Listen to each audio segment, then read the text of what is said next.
আপনি ছেলে হন বা মেয়ে, আপনি যদি কাউকে সত্যিকারের অর্থে একদম মন থেকে সত্যিকারের ভালোবাসেন, তাহলে সেই মানুষটা আপনার কাছে পৃথিবীর সবচেয়ে ভালো মানুষ। সেই মানুষটা পৃথিবীর বাকি সবার কাছে যদি খারাপ হয়, আপনার কাছে খারাপ হবে না।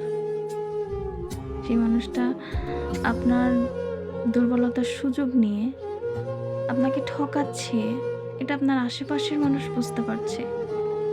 সেই মানুষগুলো যখন আপনাকে বোঝাতে আসবে বা বলতে আসবে, তখন আপনার কাছে মনে হবে এই মানুষগুলো আপনার ভালো চাচ্ছে না।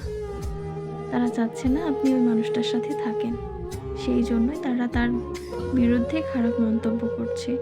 কিন্তু আসলে এমনটা নয়।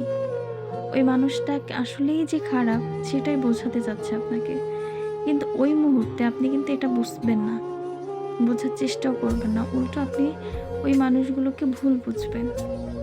কারণ আপনি ওই মানুষটাকে পাগলের মতো ভালোবাসেন। অবিশ্বাস করতে পারবেন না তাকে। আর ওই মানুষটার জন্য আপনি এতটাই পাগল থাকবেন যে সবার বিরুদ্ধে গিয়ে আপনি লড়াই করবেন। সবার বিরুদ্ধে কথা বলবেন। সেই মানুষটার জন্য আপনি পৃথিবীর বিরুদ্ধে লড়বেন। কিন্তু ওই মানুষটাও একটা সময় আপনাকে ছেড়ে যাবে।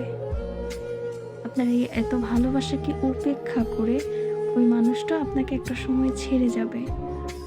আর ওই মানুষটা আপনাকে যে সময়টাতে ছেড়ে যাবে, তখন আপনি এমনভাবে ভেঙে যাবেন, খুব বীভৎসভাবে ভেঙে যাবেন। নিজেকে তখন আপনি সামলাতে পারবেন না। তাই কাউকে এত পরিমাণেও আসলে